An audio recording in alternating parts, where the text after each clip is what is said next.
All right, welcome back, everybody. This is Shalina Ayana, and today I am interviewing Rachelle Garcia from Innate Traditions. Thanks for being here.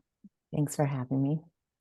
So, I've been following you online for quite a long time now, and I have a great respect for your work. I really appreciate the way that you educate and bring true wisdom to the space of postpartum and the entire realm of what it truly means to take care of our mothers.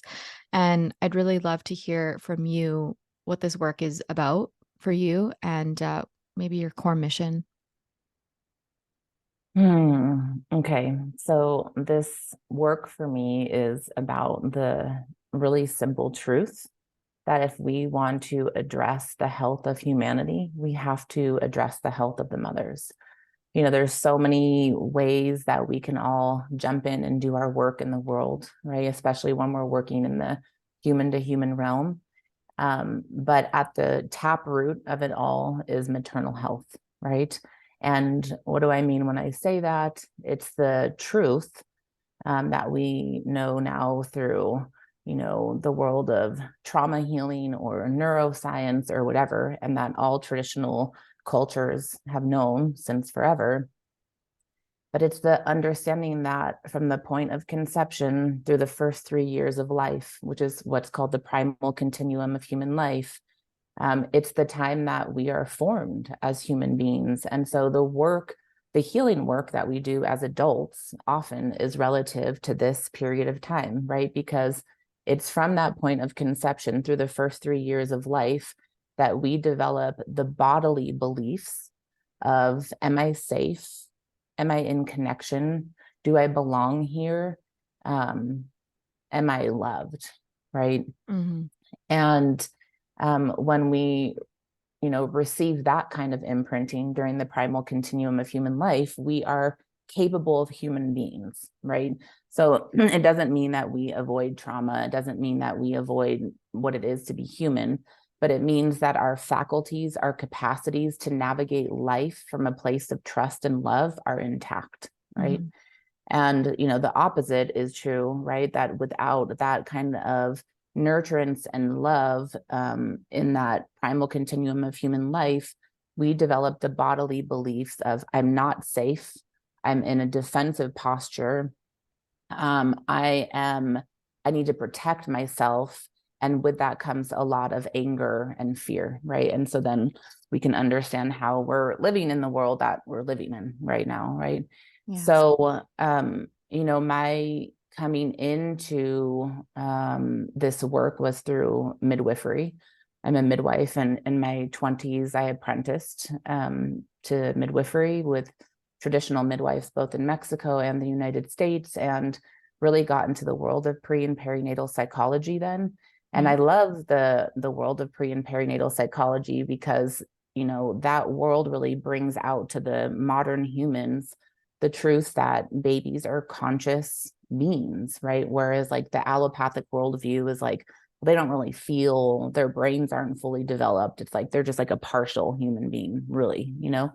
And I really got into that world of pre and perinatal psychology, which I love so much and have deep resonance with because of my own life journey and because of how potent that work is. But after I was in that world for a while, right, that's so focused on the baby and the aware baby and the conscious baby and, all these things about the baby, I'm like, how can we even have conversations about the babies Mm-hmm. if we're not talking about the mothers? Because the babies literally are growing in the mothers, Yeah. right? In the womb and then at the breast. And so we can't have conversations about conscious, aware, healthy babies if we're not talking about the mothers.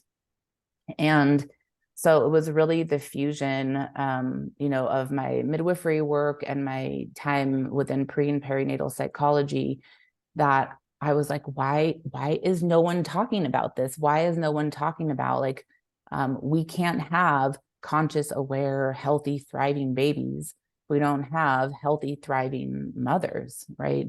Um, and that, of course, woven in with the truth that is still predominant today in the modern world, which is that even when women have postpartum care, it's often within this context of like postpartum doulas.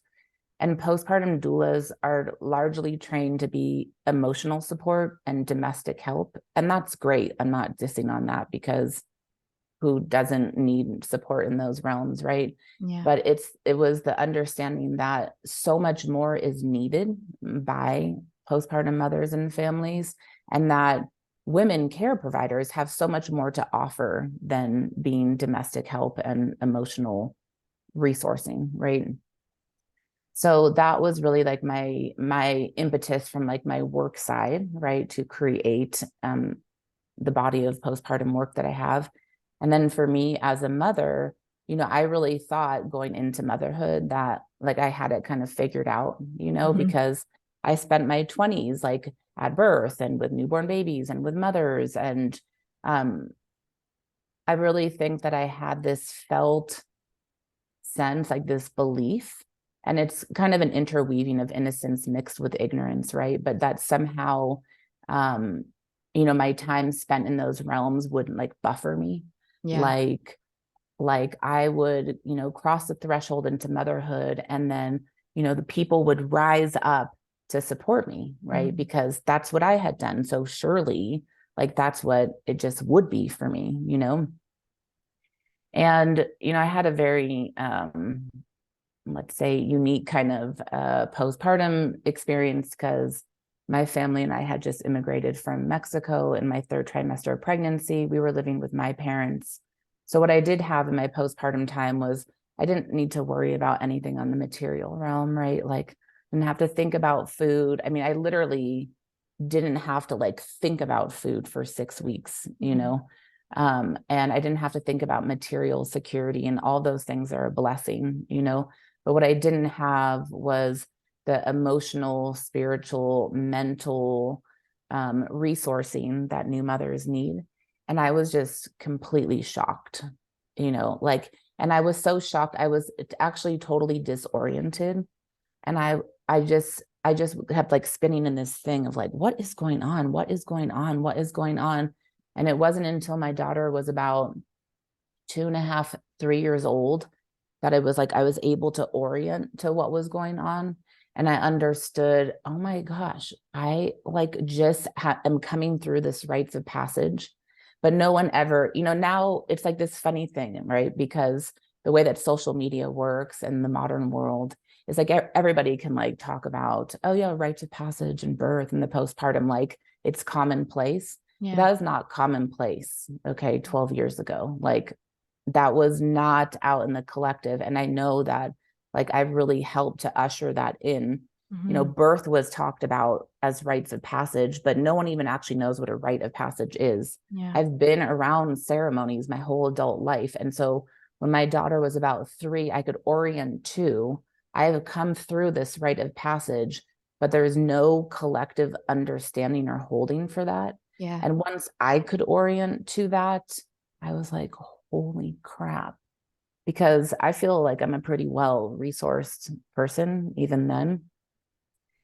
And I was like, if I'm experiencing this, right, as a mom, and I have all this midwifery background, and I have all kinds of ceremonial support, and I have all kinds of elders, and I have blah, blah, all the Yeah. things, I was like, holy crap. So I feel like, what it was in that level was like an initiation of like, I can't escape the fact that I am mothering within the modern world. Mhm. And before I thought that I could, I thought like I got like an exempt card or something, you I know. can resonate with that because I actually attended a lot of births before I became a mother myself, and I was also a doula, and I had been studying birth and menstruation and parenting since I was in my 20s. So I was like, Mm-hmm. I've been at this for over a decade. Like, I know Mm-hmm. babies, I'm going to be fine. And I also just absolutely got rocked postpartum. And there was so much support around me as well. I had like I live in a community. I have my own little village. I didn't have to think about food. Everybody brought me in bed, and I just had so much support. But there's still this feeling of being cast out into the middle of the ocean alone while everyone's floating on their floaties, like, hey, how you doing? And you're like, I am just trying to keep afloat here, and it's just such an intense feeling that I could never have prepared for. And, in many ways, I'm still in that space. And without medicine women and without elders, I don't know where I would be. Hmm. And it's wild to me when I look around and I see other moms who, I have a 9-month old, and I see other moms who, have a 3-month old or have a 5-month old, or some even have like an 8-week old. And they're like, yeah, out for dinner with my husband, and they're taking photos, or like first night away, like first date night. And I'm like, I can't even leave my baby for an hour. Like, I'm just like, what? How? So there's also this comparison thing that I think we're working with in this modern culture, where there are so many ways to mother, and it almost feels like when you choose to mother in this way, that you, from the outside, it really looks like you're just making it hard for yourself, Hmm. you know? Totally. Yeah. Yeah, and I'm sure you like me like are accused of that, right? It's like I think the thing is, that you just named is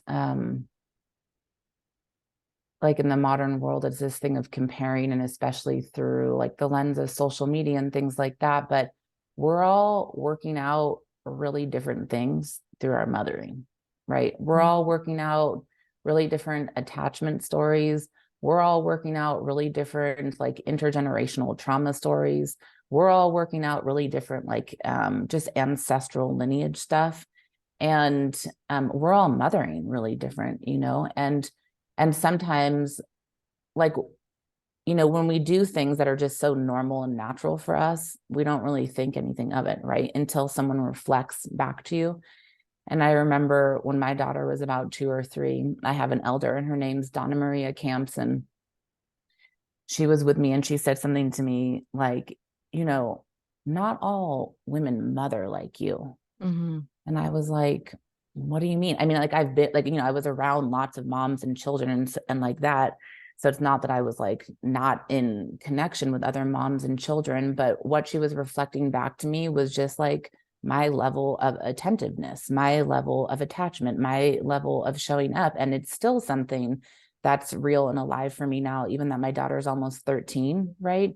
It's like I am really connected, and I like really parent, you Mhm. know, and and sure, these are all choice points. It's like I know people who will leave their children and fly across the world and like that, and that's cool. But like in my mother being, like I couldn't do that. I'm not going to leave my daughter and fly to a different part of the world still, because Mhm. that doesn't feel like good for me, Yeah.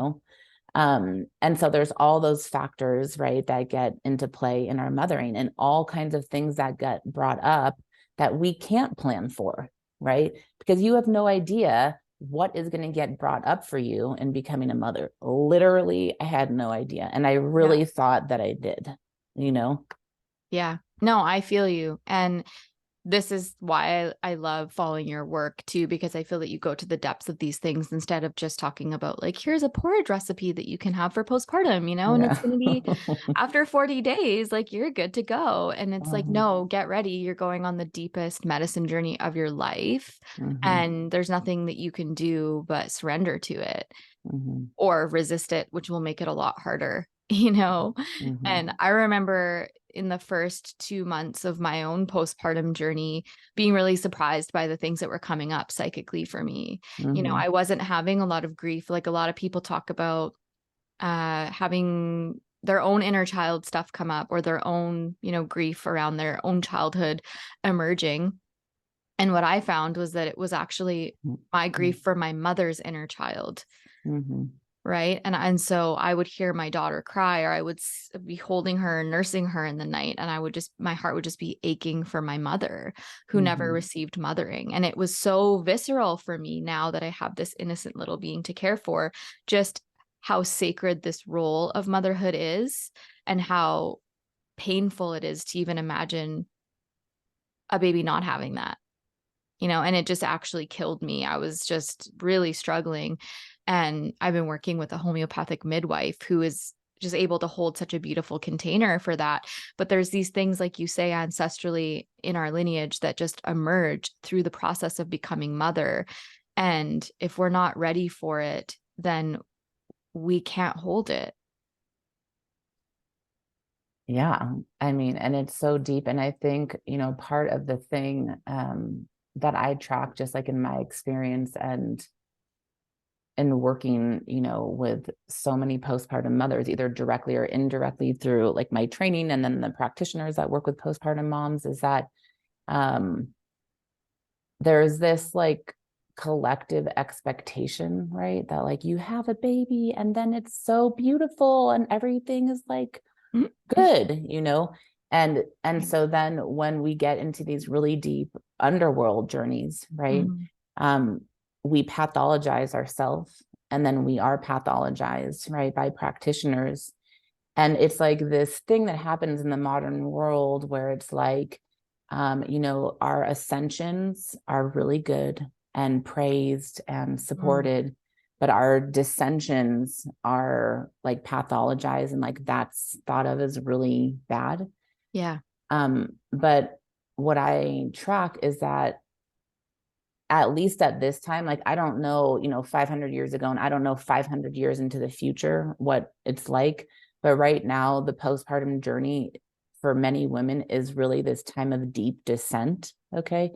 And, it's this thing where we categorize like ascents as sacred and descents as bad. And, this is good and this is bad. And it's always in this division. And what if the whole experience we understand as sacred and we stop categorizing as bad? Then it like liberates us, I feel, to harvest from the experiences that we're having, right? But it's really a deep descent for a lot of women, the postpartum time. And it really, like, the way that I think of and experience the postpartum time is like I call it the great sieve, right? So it's like bringing to the surface, it's dredging up all of the unresolved matter within our family systems. And the way that I've like understood that for myself on a visceral level, right, is that we have memory that lives in our tissue, right? There's like explicit memory, like dates and facts, and then there's implicit memory of like what lives in our tissue. And in my process of inquiry of like, why is it like this? Like, what I feel is that we have all this memory in our tissue, and pregnancy is such a time of expansion, right? And all of the tissues get so stretched out and so stretched open that it brings literally to the surface all of this material that's just kind of been in lockdown in our Yeah. cells, and a lot of that for a lot of us is just unresolved matters within our family lines. Mm. And I think that is really specific to the times we're living in too, in the sense of why things feel so complex now. Because a lot of us are dealing with unresolved family matter through multiple lineages. And a lot of us in our family lines are the first ones over several generations that have the capacity and have the resource to actually be able to do the work, Yeah. right? So what a blessing and what a curse, because Yeah. it's like, oh, great. Like I get to do all this unresolved work for like the past 15 generations, right?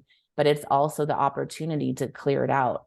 And it's just that the postpartum time right now is this really potent portal for a lot of this clearing to happen. Yeah. Yeah, I love that you say it that way because it sort of normalizes the experience instead of, Mm-hmm. like you said, pathologizing it. Mm-hmm. And I just resonate so much with it. And I think so many women do, so many mothers who have gone into this who are made to feel like they're supposed to be bouncing back and focusing on their fitness and all this stupid shit that doesn't Mm-hmm. matter. Like none of that stuff is what's important as Mm-hmm. much as entering into the ceremony of this process that you're going through and really allowing yourself to, like you say, descend into it, but also be held in it by others Mm-hmm. and really reclaiming that. And one of the things that really rung true for me too was when you're reflecting on how our mothering journey really mirrors our own attachment stories, Mm-hmm. and you can see how, for at least for me, you don't know much of my story probably, but I grew up in and out of foster homes, and I was kind of a street kid and out on my own really early, like 12. And so for me, not having been mothered, there's this very intense focus on mothering, of course, right? There's this healing for me in creating that secure and safe family in a way that I never received. And I can see that mirrored even in, with my husband, who was like, some dads, they get to feed their babies, like they get to bottle feed their babies. And I was like, well, that's great, but I don't really know that that's the way that it's supposed to be, because if dads were supposed to feed their babies, then dads would have boobs that make milk. So I'm going to feed the baby and you can connect with her in other ways, Uh-huh. He's Uh-huh. like, but other moms like give the dads a bottle. And I was like, I know, I can't. Like, I tried. I got the bottle. I had the pump that was gifted to me by, someone who had already had a baby, and they're like, here, you can have this, and never used it. I had that bottle for like 6 months. And every time I was like, tomorrow I'm going to do it, like I'm going to pump milk and like see if she'll take a bottle. And then my whole body would just revolt. And it was like, no, no. Mm-hmm. And, and then other people, it's totally fine for them. They're like, yeah, I'm like, how do you go on dates? And like, how did you do that? And they're like, just pump and give the baby a bottle, and grandparents do it. And I was like, right. Like, that's a thing. And so it's just so interesting how different our bodies and our cells respond based on what our story is that we're working out. Mm-hmm. Totally. And it's like also having like the acceptance and compassion, I think, for ourselves in that process, Um, and I think that, it's always easier to like understand or reflect when you're like out of it, because when you're like in it, you're just in it, Mm-hmm. And for me, like when my daughter was a baby, my husband would say, oh, I'll take her and like go for a walk. Like, we were living with my parents in this suburban neighborhood. And I was like, oh my God, like I felt like viscerally my body would be in some kind of way when she would be going away from me. So Mm-hmm. I was like, okay, but you can only walk around this block, right? Because in my mind, I was like, that way, if anything, like I could run to her and be to her, whatever my thing I was. get it. And it became this kind of like conflict in our marriage where he's like, well, do you not trust me, right? And I'm like, this has nothing to do with you. Now it's like I have a different brain. I'm like, oh, it's so tender and sweet, this thing we're working out. But when we're in it, I was like, what do you mean? It's like has nothing even to do with you, but I didn't even have the vocabulary to express what I felt, which was just like, this just doesn't feel right to me. Yeah. And just to really trust that, right? So it's this constant, everyone talks about like trusting yourself in birth and blah, blah, blah. Okay, yeah. And then it's like trusting yourself through motherhood and all of the different stages of motherhood, because it just gets more and more complicated. Um, so yeah. Mm-hmm. Well, and we're sort of indoctrinated in this culture to stay maidens, right? Mm-hmm. We're indoctrinated to stay maidens and to be good girls and to give our power away right from the very beginning. Like, oh, I have to do all of these tests, and Mm-hmm. here's what I'm allowed to do, and here's what I'm not allowed to do, and Mm-hmm. all of this narrative and this languaging that basically tells us that in order to mother, we need to be told how to do it. Mm-hmm. From day one, we're initiated into this space where we're either going to just surrender our power, or we're going to stand up and we're going to make choices that are right for our kid. And so often, in the first month even of my daughter's life, there was a lot of me doing things that were not typical, and saying no to things, or making people work around me and work around her and do Mm-hmm. things the hard way. And I could really see how we need to work on that Queen of Swords energy. We need to bring that fire and have those fierce boundaries prepared and in place before. Otherwise, it's going to be really difficult, because there are so many conditions in the environment and so many people around, it's even in the medical space that want to tell you what to do with your kid that personally for me just don't feel right. And I think for a lot of women don't feel right, but they don't want to say no or they're afraid to say no. Totally. And like where I'm at now in my trajectory of mothering with my daughter, now almost 13 years old, it just becomes like more and more and more and more intense, right? And so I feel like every stage is kind of like preparation for the next stage, like pregnancy is preparation for the postpartum time, and postpartum time is preparation like this.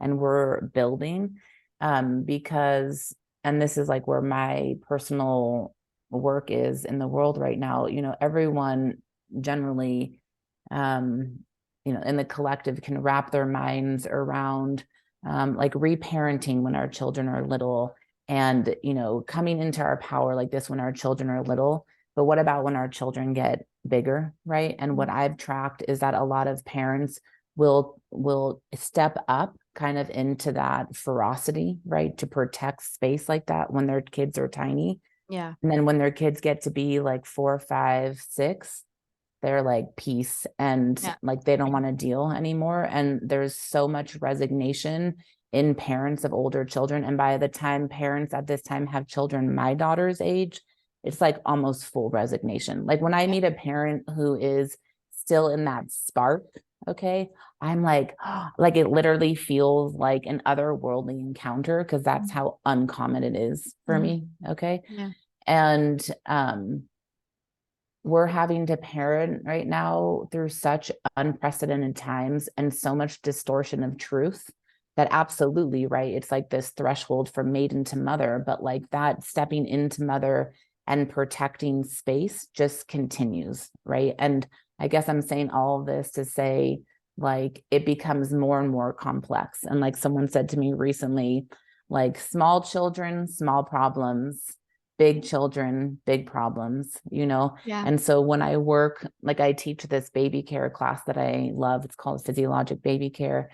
And it's like really beautiful and endearing to me in so many ways, because I was how these parents were, like the biggest kind of stressors, when kids are like 2 is like my kid went to grandma's house and grandma gave my child something that I totally don't want them to eat, which Yeah. I get, Yeah. like truly, because I 100% was like that. And now I'm like, that is so sweet because that is such a simple problem, and it's like this continuum, right? So I feel like what we're doing in our mothering, what we're meant to do is we're supposed to continue to evolve and step further and further and further into our maturity so that we can continue to mother our children in the ways that they need it as they're getting bigger and bigger. And what a concept, because I think there's a lot of Yeah. generations that believe, once you're 10, you're basically a grown up. Like I had someone in my in-law family say to me once, oh, once they're 13, they're basically grown up. They're on their own. Your parenting job is done.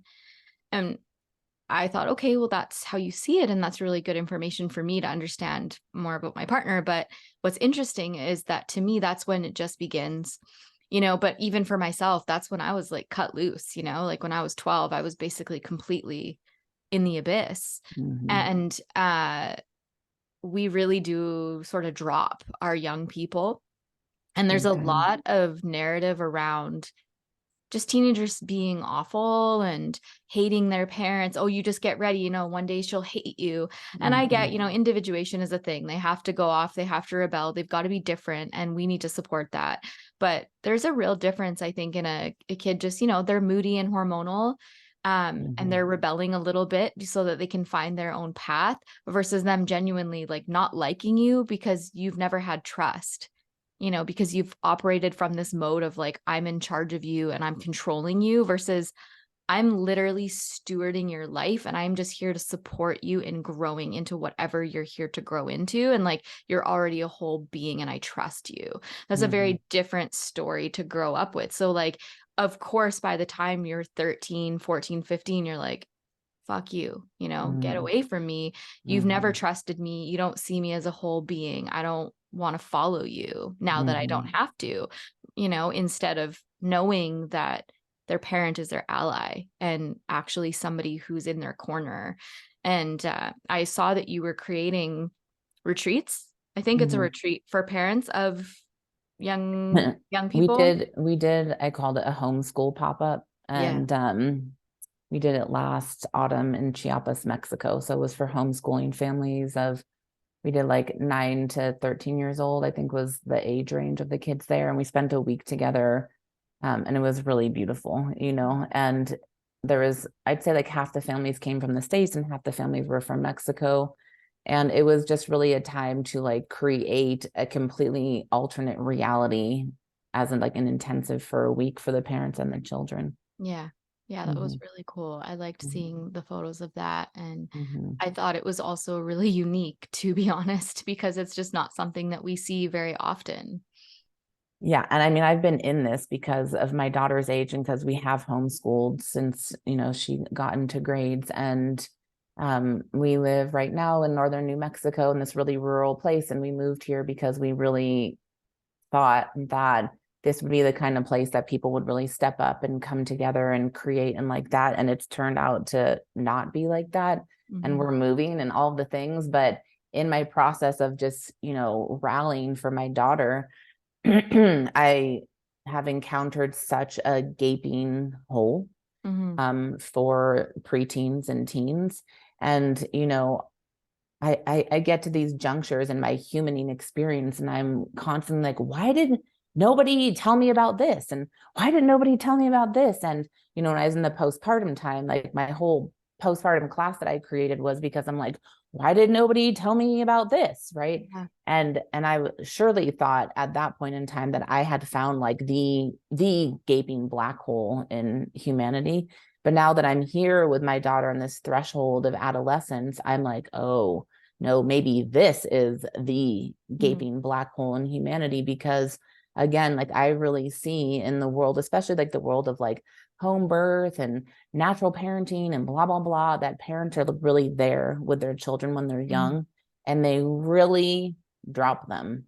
Okay. Mhm. Once Mhm. they get to be about 9 years old, and it's like the things that you're tracking because of how they've been parenting, and then the kids are like, no way, Mhm. like you don't have anything to offer me at this point. And also what I'm tracking is that most of us, for I don't know how many generations to the back, were also dropped in our teen years, right? Mhm. And the teen years is when we're coming into like embodied awareness and sexuality and emotionality and how to be like an emotionally intelligent human. Yeah. And so it's been so many generations that we haven't actually had guidance of how to cross that threshold into adolescence. And so what we have is we have adults in the modern world that are actually operating as adolescents because they never evolved from there. Yeah. And then those adults are parenting their adolescents, and we talk about reparenting and what gets triggered, right? Like when our babies are little, certain things get triggered. But when our kids get bigger, what gets triggered in us, right, is all of that unresolved matter that we have from our adolescence relative to our sexual relating, our emotional intelligence or lack thereof, our relationships, all of these things. And so I really feel that until adults go through that rite of passage consciously, like they don't have things to offer to their adolescents, Yeah. right? And so now in parenting my daughter, I feel like the connection that's required is really the same connection that's been required all along. It's like connection to see her and to hear her and its presence, right? Mhm. To see what emerges from her authentically, Mhm. and to follow that thread. But it's a whole other level of parenting that no one has ever talked to me about. I don't even know if I've ever seen it modeled, Mhm. for that matter, from anybody. And it's really, the youth are being dropped right Yeah. now, Yeah. so now like that is really a big focus of mine because it's just such a missing piece of our collective. Yeah, it is. Yeah, thanks for doing that. And I Mhm. really resonate. And the thread that I see is that the secure attachment that we're creating and that deep psychic connection is forming is in that postpartum phase. And I feel that it sort Mhm. of sets the foundation for that relationship, right? It's like how we're starting that relationship with that deep attunement. And in those first 3 years, really remembering mother and baby are essentially one, Mhm. like one being, Mhm. one nervous system. And so Mhm. often when I'm working with my homeopath, I'll be sharing something that's happening with my daughter and, I'll say like, "Oh, she was just really letting it out and going from 0 to 60 and all of these things." And then she would just look at me and say, can you do that? Like, can you go that deep? Can you let yourself express that much?"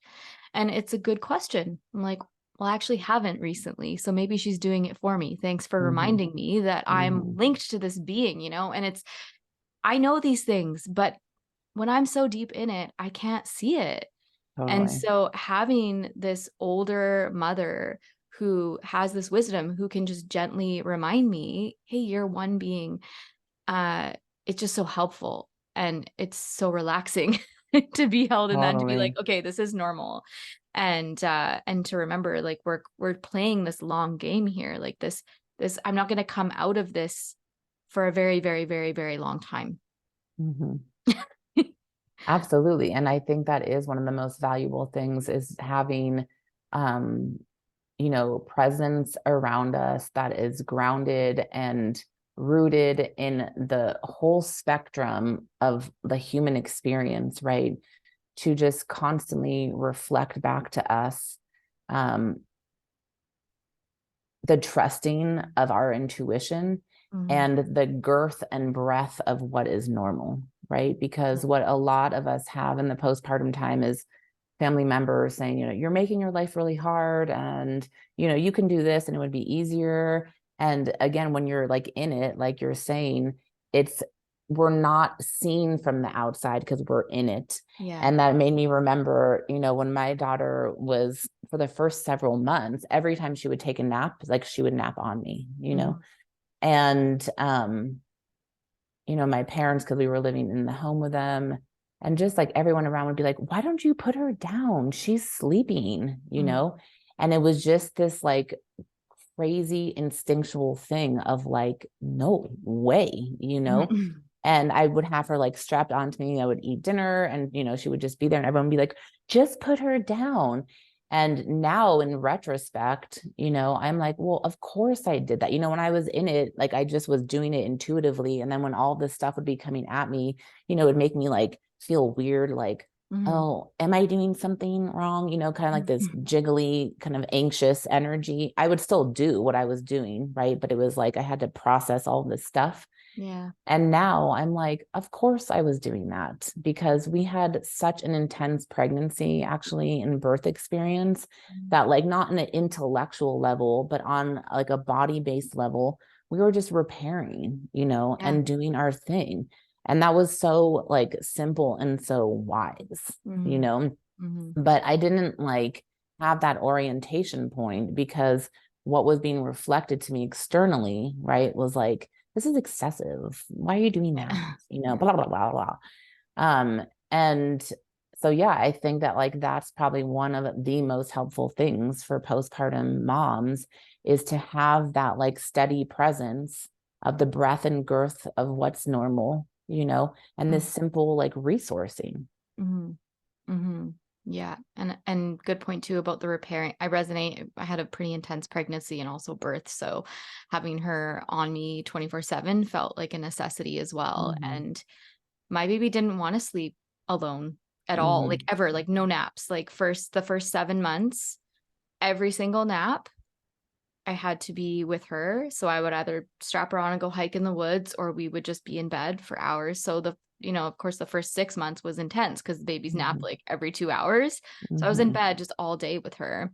Mm-hmm. And even at night, she wouldn't sleep, and she wouldn't sleep on her back. So I actually created this like pillow fort system where I was like propped up.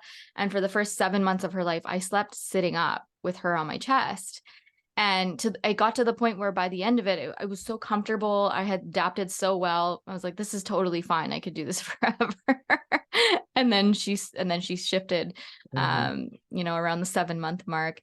But it's just one of those things where I think when mothers are doing things intuitively, there's so much programming. I've even had people ask me, when are you going to start sleep training? But they didn't even say, when are you going to start sleep training? They said, when do you have to start sleep training? And I said, well, you never have to. You never have to do that. That's a Mhm. choice, actually. And there's no reason that you have to do that. And so I will never be doing that because that's not a choice that I'm making. Mhm. But it's just so interesting how far we've come in the parenting world that now these essentially capitalistic offers, which is what I see sleep training is this is way Mhm. to like capitalize on the fact that, early motherhood is tiring. Babies don't Mhm. sleep all the time, Mhm. but this become commonplace where there's just these things you think you have to do.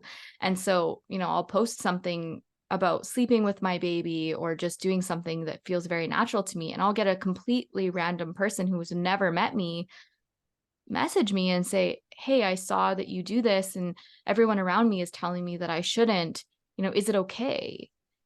And I'm like, wow, you have to reach out to a person you don't even know to tell you that it's okay because nobody is telling you that it's okay. And what does Mhm. that say about how we are in relationship with our babies right now? Mhm. And it breaks my heart because I'm like, wow, being a baby is the most intense experience. Like, it's hard to be a mother, but it's really hard to be a baby too, Mhm. Mhm. right? And when I was laying in bed with my daughter at 3 weeks old, up all night, every single night, I can remember feeling this shamanic energy in the room. And I was like, this is the exact opposite portal of walking someone to their death. Like, Mhm. I am in this sacred midwife experience of midwifing somebody into the world. Like, Mhm. she just got here and I'm with her every Mhm. single night. What a sacred honor. Mhm. You do the same thing when you midwife somebody to their death and you're with them in that death room. When you're Mhm. watching them exit, she's just got here. Like, nobody else is going to get this sacred experience with this being. Like, this is me Mhm. and her Mhm. in this portal. And it blows my mind that we're just trying to get through it faster. We're trying to, swaddle them and shush them and put them away and just, have life go back to normal. And it's not meant to go back to normal. And it never will if we let ourselves actually be in the experience of it. Mhm. Yeah. Mhm. Totally. Yeah, I'm happy that you said that because I think that's something that is not talked about, but that's exactly how I felt with my daughter too, just with that, full presence 24 hours a day, 7 days a week of like I'm ushering her into this life, right? It's this transition from the womb experience into life and like all the experiences that she's feeling are coming through like the space that I'm holding. And I don't I don't think that a lot of people are actually connected enough to experience babies in that way, right? And Mhm. that's the part of understanding like how babies are completely conscious and aware. And you can get into the science behind that, which I think is helpful for sometimes for people. And I go into that in the baby class, but babies are really in a brainwave state that as adults, like the only ones who get there in a wake state, right, are those with deep spiritual practices. Okay. Or when we're like in a deep sleep and deeply connected, we can access those realms, and babies are living in those realms all the time. Yeah. And they're taking everything in through their felt experience. And as adults in the modern world, we've cut off a lot of that because we, like so many adults, are disembodied, right? So they're deeply perceptive, deeply in tune, and everything is experienced through their body. And I felt like that too with my daughter, just like I'm caretaking this like small piece of creation, is how I felt. And I would just be astounded really with the ways that people would talk to me and expect me to be with my small piece of creation that I was caretaking, you know? And like I share this story, and this is not with judgment for anyone who's doing anything different. And this part was just easy and natural for us. But so we did elimination communication, right? Mm-hmm. And it just like evolved naturally and was really easy and whatever, you know? And so like from 3 months on, like my daughter never pooped in her diaper. Like she just didn't, because I was with her and I knew when she had to poop and it wasn't a big deal and she'd poop and whatever. And I remember one time we went out, she must have been like November, December, January, I don't know, like a few months old. And we had to do stuff for immigration. It was a process we were still in. And so I put a diaper on her, knowing like I'm going to wait in this weird line and have to do all this bureaucratic stuff and whatever. And I remember she pooped. Like I remember she was like signaling to me that she had to poop. Yeah.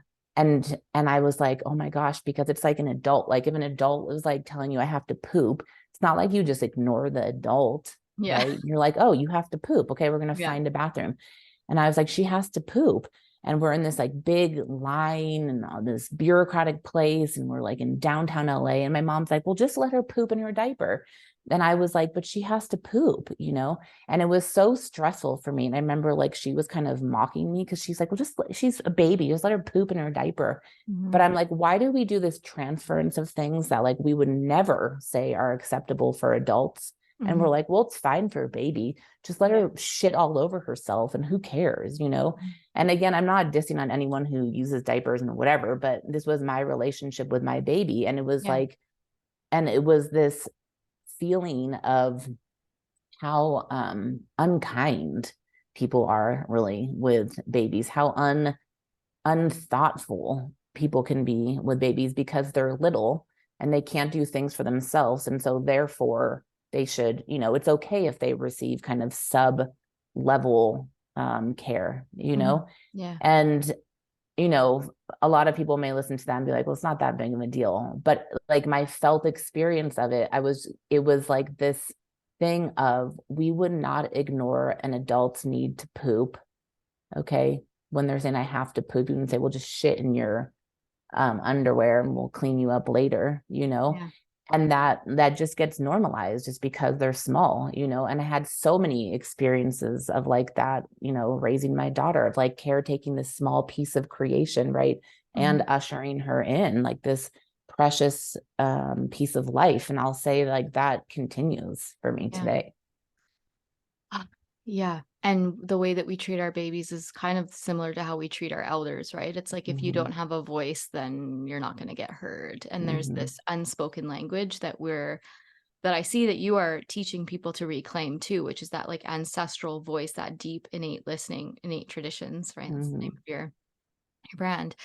And it really resonates with me. And even what you're talking about with elimination communication resonates with me. And I'm not doing that. I've been trying, and I've been watching. I think you have some offers around educating moms on that because I found it very difficult, and especially in mm-hmm, the first 3 months when I was in a deep healing space after my birth, the idea of any of that was just mm-hmm. like how am Totally. I supposed to do that, but it does resonate so much for me, and I want to learn. I want to learn Mm-hmm, that more. So for those people who are not doing it yet and are like, hey, like I still want to explore that, I think it's important too to remember like you're never too late to mm-hmm, start. If there's things that you want to do differently or that you want to try, it's possible. And we're also kind of working with the capacity that we have when how our birth goes. But it just is so interesting to me that we don't see babies as these whole people that have these fundamental rights to be respected and to be mm-hmm, honored.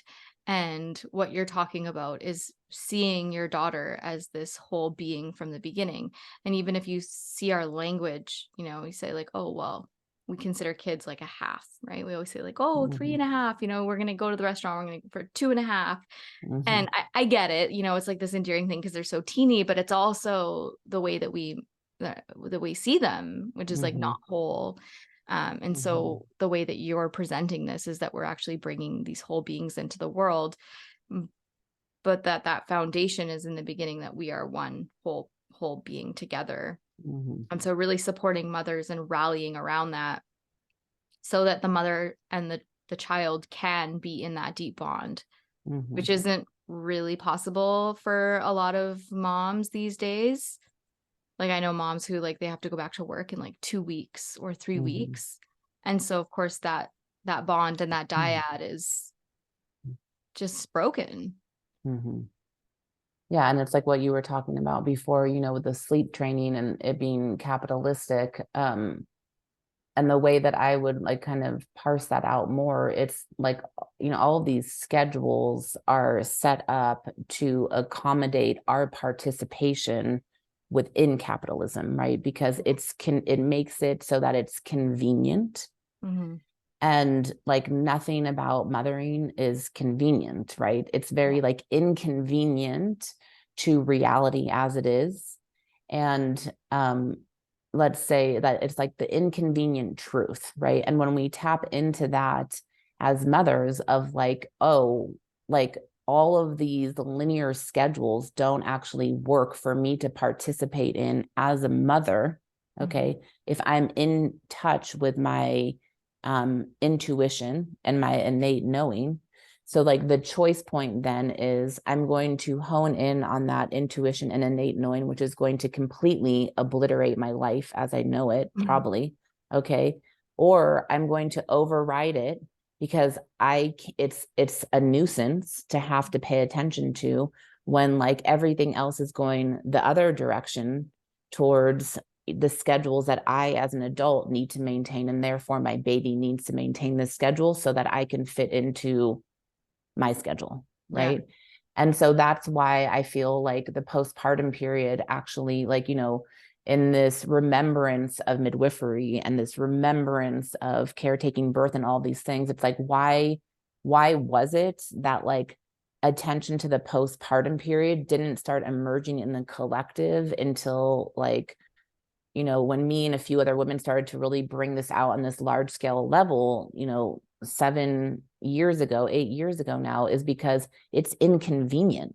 Yeah. It's like when we talk about like a supported pregnancy, okay, it's like this nice little neat container. It's 9 months, Yeah. right? And we talk about birth, and it's like even if birth is really long, it's a few days, right? So we can like become all radicalized in birth, right? We can become radicalized in the postpartum time. I mean, in the pregnancy time and radicalized in birth. But postpartum, it's not this like convenient little package of like, oh, it's this little bit of time. So we'll just adjust things and then everything will be okay, because the postpartum time, really what we're talking about is motherhood. Yeah. Okay. And Yeah. so then what we're confronting is that modern way of life does not support mothering. Mm-hmm. And so then to truly come into alignment with our mothering, to truly create a mother centered way of life requires a cultural revolution.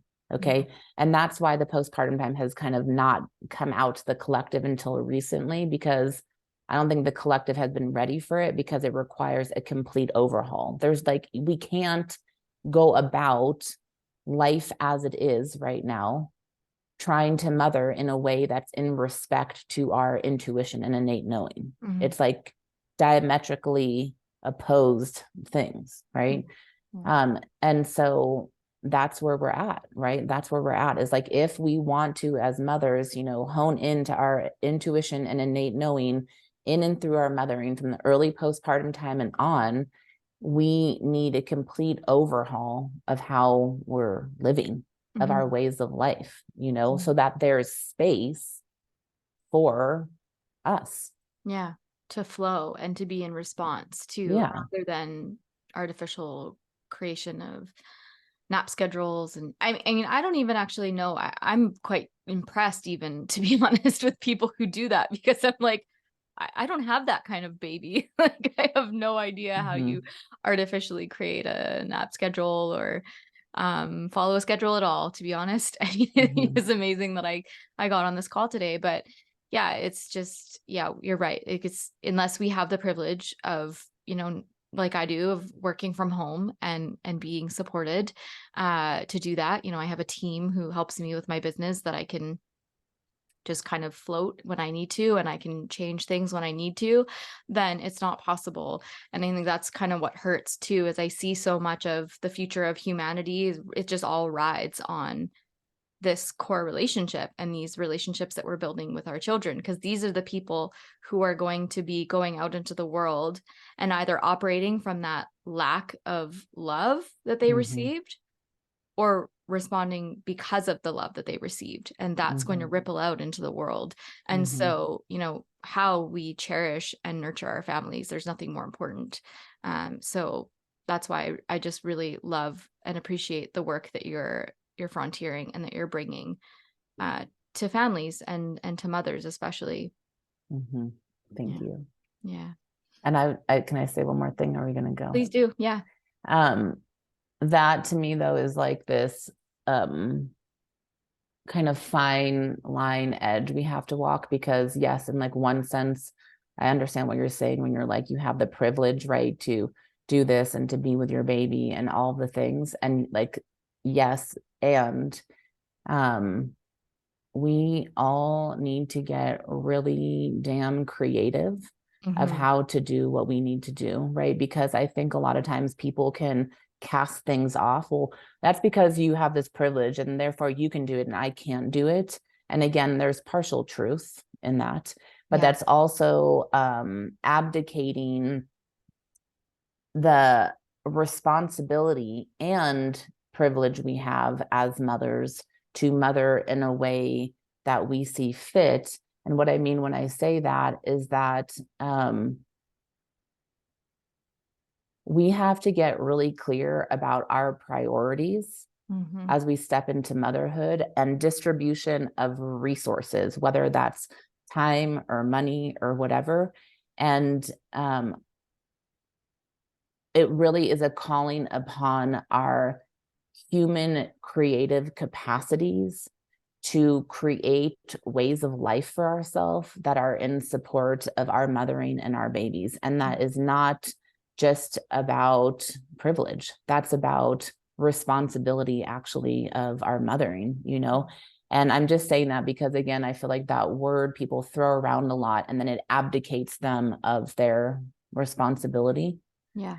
And I'm like, what I call forth in people is that if we know these truths, if we know that baby's health is completely contingent upon mother's health, and this is not like my invention, this is just nature's law, right? Yeah. Then what? How are we going to organize ourselves in our lives to support this natural design for thriving life, right? Yeah. Because again, as humans, we've like really forgotten our way. We've really forgotten our roles and responsibilities. And so Hmm. if we put that back at the center and we say, in order for our children to thrive, in order to have healthy future of humanity, we need to have healthy mothers and healthy fathers, right? And there needs to be presence and connection. So Hmm. if we know that that's the formula, what do we need to do in our lives to support this formula, right? Hmm. And it's this interesting thing because we have choice all the time as humans, free will, okay? Yeah. But I think like free will is kind of a funny thing. Actually, to me, it feels like God's joke in a way, It because really is. it's like, okay, you can choose to not follow natural order, Hmm. and that's a choice. That's free will. But Yeah. we already know the consequences of that. Hmm. Okay. That's a choice. And then the other choice is we follow this formula and here's our recipe for thriving human life. It doesn't mean that we're absolved from intense experiences or from life's trauma. It just means that we have a solid foundation to navigate life with. Okay. And these are both choice points, right? Do we follow the formula or do we not? If we don't follow the formula, we have a world as we have it right now. And if we do follow the formula, then we are creating thriving life, Hmm. right? So, so in our adult maturity, it's like, what do we have to give up? What do we need to do in order to be able to follow the formula? Yeah. Yeah. You know? Yeah. I completely agree. And thanks for responding to that too, because it is true that we have to check our priorities. And that's that Mhm. Queen of Swords energy. That's that fire energy that I was talking about earlier that we have to bring as well. That's what you're speaking to, is taking action and Mhm. bringing it to the forefront of choosing how we're going to co-create. I actually get a lot of pushback because, I live on land, and we have about 8 people now who live on the land with us, and we're creating community. We're learning how to village again. And I get a lot of people who send me messages and they say, "Oh, well, be careful, you're alienating people. This isn't possible for most people." And I'm thinking, Mhm.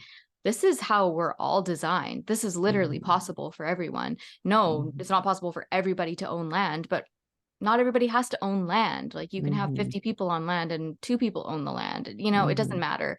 And Mhm. so it's sort of this yeah, it's this mentality that you're speaking to. It's also that where you're talking about abdicating responsibility and just sort of giving up, like, well, I don't, it's Mhm. not possible for me. That's just a Mhm. privilege. So therefore I can't do it. Mhm. And I definitely, I see both sides of it for sure. Mhm. But I really resonate with what you're saying, because it is time. Like, what are we going to do? We have to either change the system that we're living in by changing the way that we live, or Mhm. forever remain stuck. And Mhm. I don't want to see that. So Mhm. yeah, thanks. Right. And it's our crossroads as humanity, right? And that staying stuck, it's like it's this both and thing, right? It's like when we have really intense birth experiences, I can for sure say, yeah, mothers are victim to obstetric violence, okay, Mhm. sure, yes. And we are absolutely co-creators in our experiences. And so how did we end up in these experiences to begin with, right? It's not like one or the other, it's both of them. Yeah. And so it's like that with everything.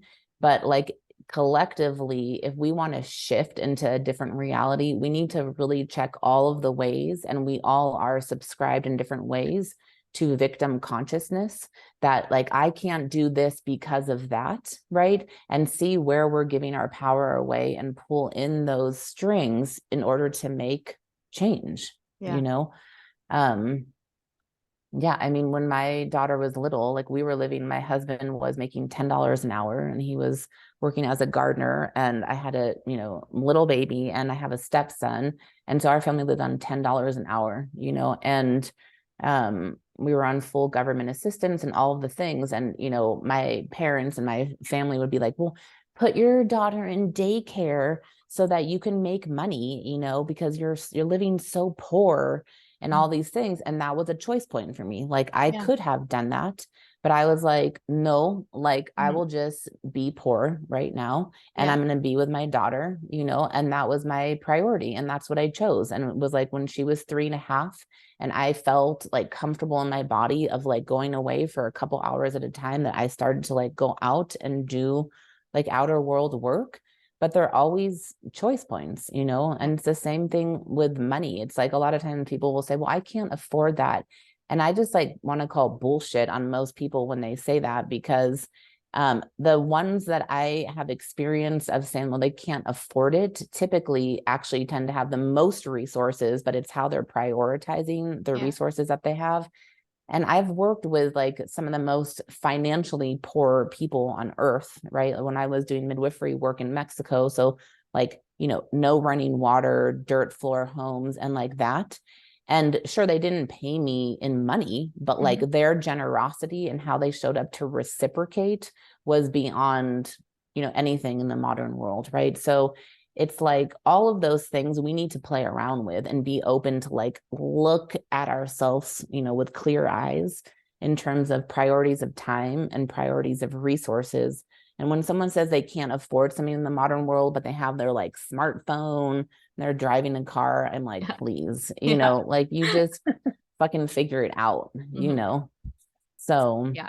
No, I fully agree. And the daycare thing, it just baffles me too, because it's like, so you want me to put my kid in daycare so that I can go make money so that I can pay for the daycare. mhm, Why am I even having a child then? And it's mhm, just so intense, which, that's a whole other conversation. I feel like I could go down this rabbit hole with you forever, because I just love hearing what you have to say, but we will wrap up, and maybe I can interview you again in the future.